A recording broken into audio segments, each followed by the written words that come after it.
bienvenue sur l'art du fait maison. J'espère que tout le monde va bien. Pour cette vidéo, je voulais faire quelque chose sur les tomates parce qu'avec la dernière vidéo qu'on a fait sur les tomates, on a eu beaucoup de questions. Je pensais que ça voulait peut-être la peine qu'on fasse une autre vidéo maintenant que les tomates ont un tout petit peu grandi. Malheureusement, sur la gestion de la croissance des tomates, il y a autant de façons de faire qu'il y a de jardiniers.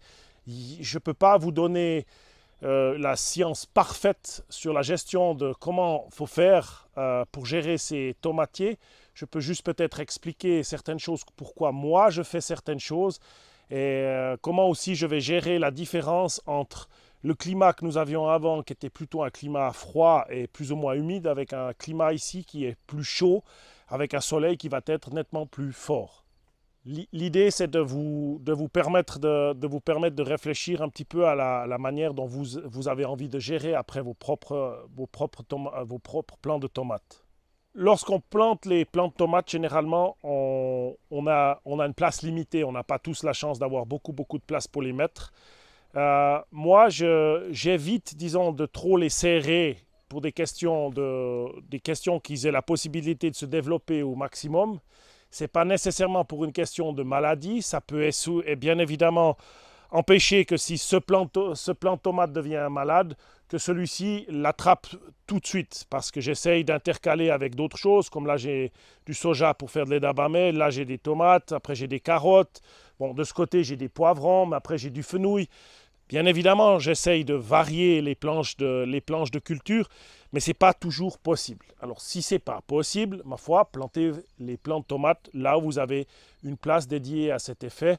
Et puis, ma foi, il faut faire des concessions, faites comme vous pouvez. L'histoire aussi des rotations, si vous fournissez chaque année beaucoup de matière organique au sol et que si vous n'avez pas la possibilité de pailler, c'est-à-dire de mettre énormément de matière que vous coupez de votre propre jardin, que vous amenez de quelque part.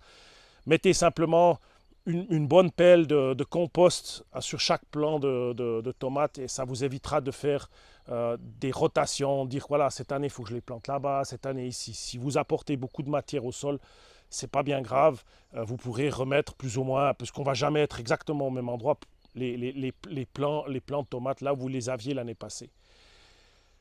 Maintenant, je plante assez près deux plants toujours parce que je vais généralement arroser au milieu de ces deux plants, c'est-à-dire qu'ils sont là. Si j'arrose, je vais plutôt arroser là au milieu parce qu'il y a une espèce de cuvette, l'eau va pénétrer et les racines auront plutôt tendance à se développer vers le centre du morceau. Après, vous avez des plants de tomates, mais ça, je vous rapporte aussi à la vidéo que j'avais fait l'année passée. Vous avez certains plants de tomates qui sont déterminés, semi-déterminés ou déterminés. Alors, par exemple, un plant déterminé, ce sont les Lata ou les Roma. On voit tout de suite qu'elle a une forme totalement différente des autres qui, maintenant, essayent de pousser en hauteur. Les semi-déterminés, généralement, arrivent à une hauteur de 1,20 m, 1,50 m.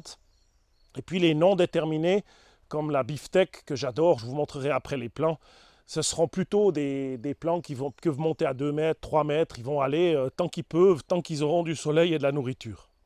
Donc si vous avez ce genre de plants, il faut comprendre que c'est toujours plus intéressant de mettre les plants les plus petits au sud et les plants les plus grands au nord. Comme ça, vous avez, quand le soleil balaye la journée, vous avez tout le monde reçoit une bonne quantité de lumière et d'énergie. Ce n'est pas seulement les grands plants qui se situeraient face au sud et ils empêcheraient les petits qui seraient à ce moment-là au nord de recevoir le soleil. Donc pensez peut-être à étager dans ce sens les petits au sud et les plus grands au nord.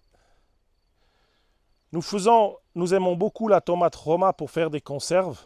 C'est une tomate qui est assez géniale parce que donc elle est à port déterminé. Là, elle est pas encore en sa croissance. Elle va grandir encore en partie. On voit encore qu'elle met des pousses vertes. Et puis une fois qu'elle va se charger, elle va se coucher. Donc ça, c'est une plante que j'espace plus justement pour qu'elle puisse se coucher. Et là, je pense même que ces deux plants ne sont pas assez loin l'un de l'autre. Je vais me retrouver avec les plants l'un sur l'autre. C'est pas bien grave, mais je vous dis juste que certains plants déterminés, la Lata reste petite, mais la Roma, elle va prendre plus d'1 mètre carré au sol, mais elle va vous fournir une quantité énorme de tomates. C'est juste exceptionnel d'avoir cette tomate au jardin.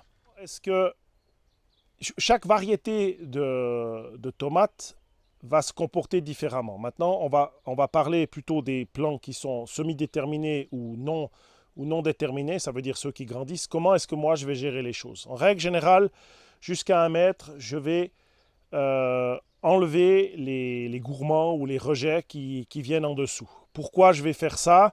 C'est dans l'idée d'avoir le bas du pied assez propre pour que je puisse maintenant le pailler. Et puis, donc j'aurais dû le faire avant, j'ai malheureusement pas eu le temps de les faire tous, mais je vais les pailler fortement pour la période de l'été. Et je vais avoir peu de feuilles, voire pas de feuillage sur les premiers 30 cm. Pourquoi? Quand je viens avec de l'eau, j'évite de mettre de l'eau sur le feuillage des tomatiers.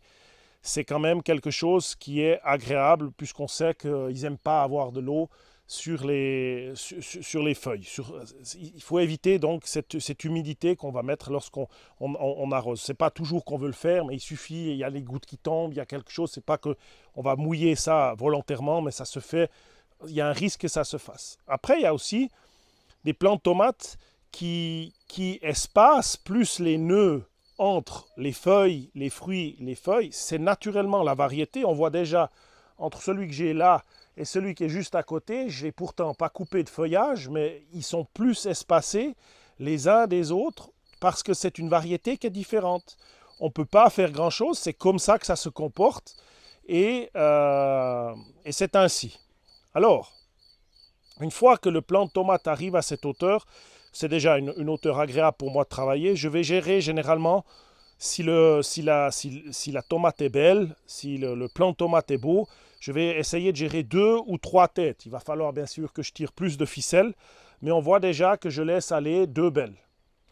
Et puis, je vais continuer, moi, ma foi, c'est comme ça que je fais. Je pince un peu les gourmands parce que j'aime pas, j'arrive pas à gérer après à cette hauteur tous les gourmands qui vont partout. Après, il y a aussi d'autres variétés qui ont tendance à mettre plus de gourmands, mais qui se comportent différemment, qui poussent moins lent et puis qui mettent des fruits, puis qui ont tendance à s'arrêter.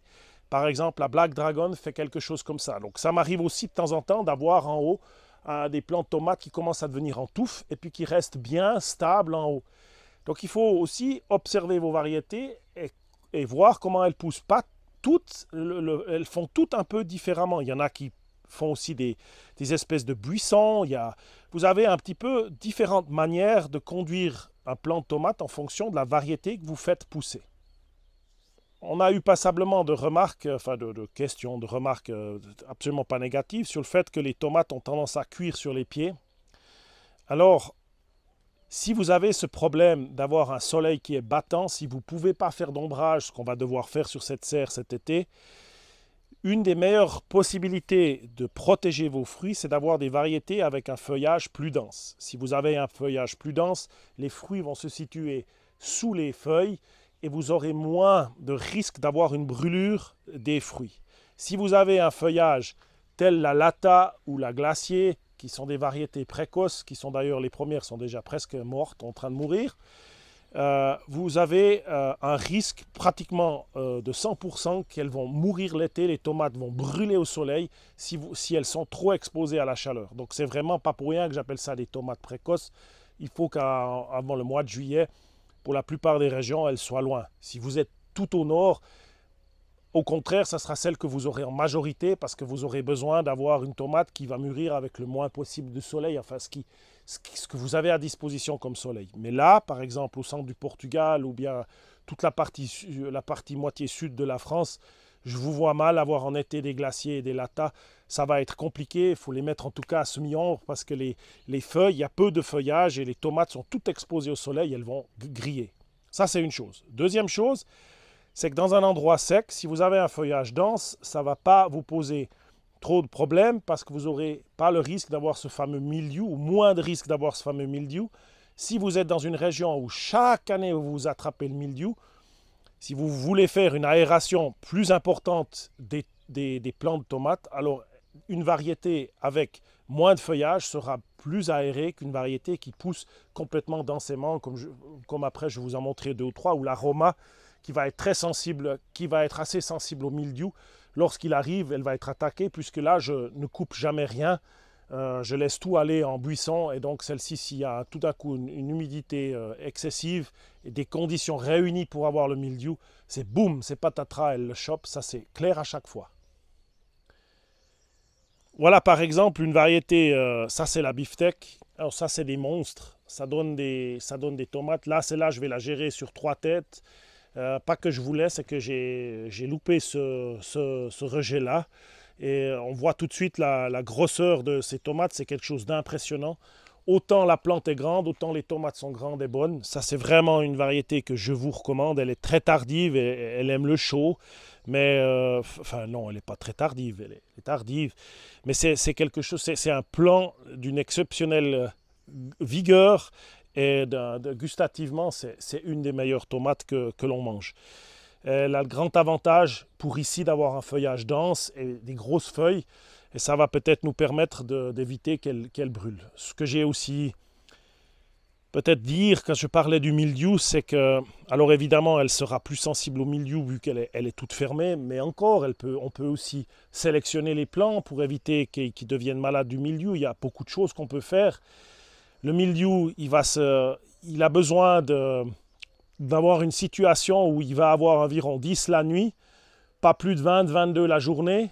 Vous avez de l'humidité, vous êtes en 48 heures dans une situation 10, 22, 10, 22, 10, 22, et bam, vous avez pratiquement le mildiou qui s'installe. Donc pour éviter ça, si vous avez une serre, il faudrait arriver à faire monter cette température un tout petit peu plus, même s'il y a de l'humidité, mais monter un moment peut-être 2 heures à 30 degrés dans votre serre. Si vous êtes dans cette situation, vous pouvez le faire, puis ensuite ouvrir pour aérer, parce que le mildiou n'aime pas le chaud et il n'aime pas le froid. Donc tant que vous avez les nuits plus fraîches que 10 degrés et les jours dans la serre ou là où sont les tomates plus que 20 degrés, vous avez moins de risques de développer que le mildiou se développe. Mais lorsque vous êtes dans cette tranche qui dure quelques jours, vous êtes pratiquement sûr qu'il va se pointer. Soyez attentif si vous voulez, soyez attentif. On ne peut pas faire grand-chose à part malheureusement faire des purins. Il y a plusieurs techniques. Enfin, voilà, moi contre le mildiou, généralement je ne fais rien. Je subis le mildiou et c'est assez catastrophique, mais c'est comme ça. Donc l'autre raison que je vais vous expliquer maintenant, pourquoi je taille les premiers gourmands, les premiers rejets qui sont en bas de la plante, mais je vais vous montrer tout de suite ce que je fais avec. Les premières pousses que certains appellent gourmands, là, qui sortent du côté des plants de tomates, je les arrache et je les plante dans un terreau assez souple. Voilà, je vais réussir à les sortir. Et quelques jours avec, cela j'ai un petit peu de retard, je me retrouve avec ceci. J'ai plein de racines. Je peux transplanter maintenant, casser les mottes très délicatement et partager. Et je vais me retrouver chaque fois avec un nouveau plant de tomates qui est similaire à la mère. Quelques jours après ce stade, pratiquement ça fait quoi, une bonne semaine que je l'ai mis là-dedans, j'ai déjà un plant de tomates qui met des fleurs, qui a passé un stade beaucoup plus vite. Dans cette taille, il est déjà en production. Il ne faut pas croire que c'est parce qu'il a ses premières fleurs qu'il va arrêter sa production. Au contraire, probablement que ce plant de tomate en fin de saison, vous ne verriez même pas la différence entre ceux que j'ai déjà à 1 mètre d'altitude. Il aura produit tout autant que ceux-là, il va les rattraper. Je vous donne un exemple. Ça, c'est un semis qui a été fait assez tardivement. Et je les ai mis aussi il y a une semaine là-dedans. Ils ont bien repris. Mais on voit tout de suite que ces plants, bon, ils étaient un peu grands. Hein, la transplantation s'est faite tardivement. Mais on voit tout de suite que le plant est plus frêle, que le plant n'est pas du tout encore en production. Ça, c'est un bébé plant de tomate comparé à celui-ci qui est déjà très robuste et qui a passé ce que j'aime appeler moi l'adolescence. En fait, celui-là, il est passé directement à l'âge adulte, alors que l'autre passe de l'enfance à l'adolescence avant de devenir un plant de tomate adulte. Donc, une question de rapidité, si vous arrive un malheur, c'est toujours bien de faire des clones. Et lorsque vous arriveriez dans une situation où vous pouvez attraper le mildiou, d'avoir quelques clones que vous avez pu justement protéger, ça peut vous rendre service. C'est plus simple, c'est moins gourmand en temps que le semis. Et si par exemple vous êtes soit les fameux seins de glace, vous brûlez vos tomates avec le gel, ou le mildiou, avoir toujours quelques clones sous la main, ça peut vous sauver votre saison parce que la rapidité de croissance de ces plants est assez exceptionnelle. Donc ça vaut la peine, j'avais fait une vidéo sur les clones, allez voir, je la mettrai en lien. Et puis c'est quelque chose que moi j'adore, je vais encore en faire peut-être une petite génération et encore un semis probablement plus tard dans la saison pour la fin de saison ici que je peux profiter et prolonger probablement jusqu'à Noël. Alors voilà, ça c'était juste pour la parenthèse de ce que je fais avec ces premiers gourmands que je casse. Alors une fois qu'on est devant un cas où voilà, je ne m'en suis pas occupé, je l'ai entre nous pas vraiment vu, il est comme ça, je l'ai vu hier soir, j'ai dit c'est un très bon exemple pour la vidéo. Il y a juste quelques rejets que j'ai utilisés pour faire des clones, le reste a poussé, puis tout d'un coup je me retrouve avec ça. Alors, je ne suis plus sûr du nom de cette variété, tout est noté à quelque part dans un carnet, mais une chose est sûre, c'est que la première question qu'on va se poser, oulala, est-ce que c'est grave? Non. Comment est-ce que je vais gérer ça? Probablement que je vais éviter de trop blesser l'arbre et je vais laisser en grande partie déjà les gros et je vais essayer juste de maîtriser peut-être les deux petits qui sont là et je vais reprendre le tutorage de ces deux têtes du plant de tomate. Donc ça, je vais probablement supprimer et puis gérer ces deux têtes pour qu'il continue sa croissance et ce qui est en bas va rester au sol. Maintenant, il y a une question qui va revenir. Est-ce que si je laisse tous les gourmands, est-ce que j'aurai moins de tomates? Est-ce que j'aurai plus de tomates? Est-ce qu'elles seront plus grosses? Elles seront plus belles? Alors, personnellement, quand je vois comme une Roma produit alors qu'on laisse tout aller, je me dirais qu'il n'y a aucun effet sur la production des tomates. D'expérience, la seule différence que je vais peut-être voir, c'est sur la grandeur des tomates. J'aurai peut-être des tomates un peu plus grandes si j'ai un petit peu moins de tomates sur un plant, parce que bien évidemment, il ne peut pas fournir plus que ce qu'il arrive à fournir. Mais soit on aura des plus grands, soit on aura plus de tomates. Ce n'est pas prouvé, je ne peux pas affirmer à 100% ce que je suis en train de dire. Ça ne va pas changer grand-chose en fin de compte. Donc c'est pour ça que si vous avez décidé de ne pas couper les gourmands, et que vous aimeriez quand même les faire monter pour pas qu'ils soient au sol, débrouillez-vous pour qu'ils soient attachés le mieux possible. Si vous êtes plutôt un adepte de quelque chose qui est bien aéré, alors occupez-vous de les tailler et puis comme ça vous aurez ce que vous voudrez. Dans la production, ça ne va pas changer grand-chose enfin. Une chose encore importante, c'est peut-être une vidéo qu'il faudrait faire cet été. Si vous êtes dans une région beaucoup plus septentrionale, plus au nord, à un moment donné, vers la fin juillet, début août, ce serait bien de ne plus laisser venir de nouvelles fleurs et de nouvelles têtes. C'est bien de couper votre plant de tomate à la hauteur qu'il est, vers le début d'août, afin qu'il puisse faire mûrir vos tomates, à moins que vous voulez toutes les ramasser vertes, mais je les préfère quand même rouges, donc mûres. Donc à un moment donné, c'est bien d'arrêter la croissance du plant de tomate et de profiter et lui laisser la possibilité, en tout cas de lui couper les fleurs pour qu'il puisse mettre son énergie à faire mûrir les fruits qu'il porte déjà. Et si vous avez une autre chose que vous pouvez faire aussi, vous avez sûrement déjà observé que quand vous avez une grappe de petites fleurs, le plant de tomate va toujours va ouvrir d'abord les premières, puis tout à la fin, celles qui sont en pointe. Et si vous avez en fin de saison un petit peu de peine à faire mûrir les tomates qui sont en pointe, alors pincez vos grappes pour laisser un petit peu moins de tomates sur la grappe. Elles auront tendance à mûrir plus vite. Enfin, tout ça, c'est des interventions, mais c'est quand même, ça vaut la peine. Si on n'a pas tellement le choix pour avoir des tomates mûres, c'est bien de lui donner un coup de main. On n'a pas tous des serres, on n'a pas tous des conditions idéales. Donc ça peut aider d'essayer de diminuer un peu cette sève qui va au bout de la grappe et puis qui a de la peine à faire grossir et mûrir ces tomates.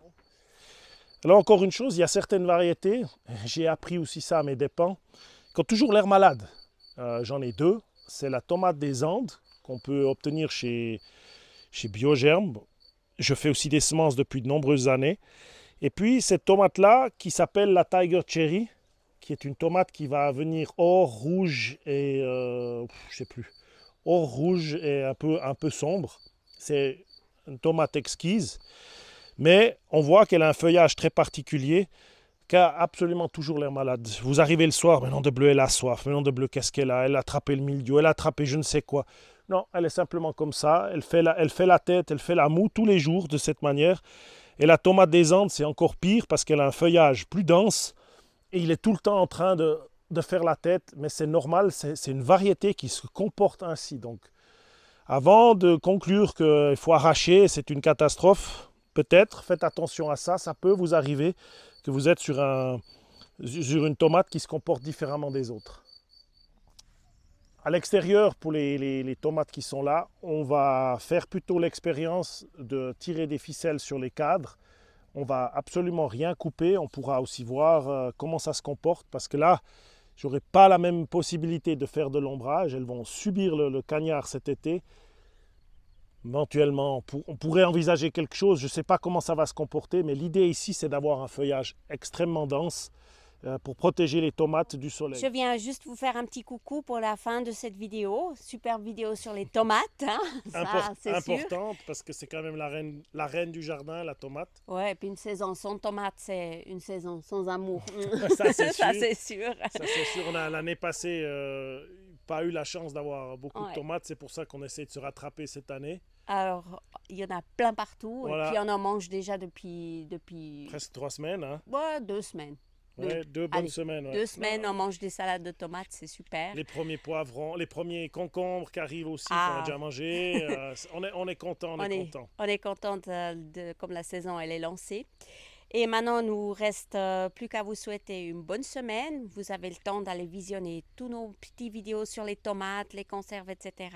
Si vous ne les avez pas vues, on vous invite à aller les voir. Oui. Et on revient la semaine prochaine avec une petite surprise pour vous. À tout bientôt. À tout bientôt. Bonne semaine.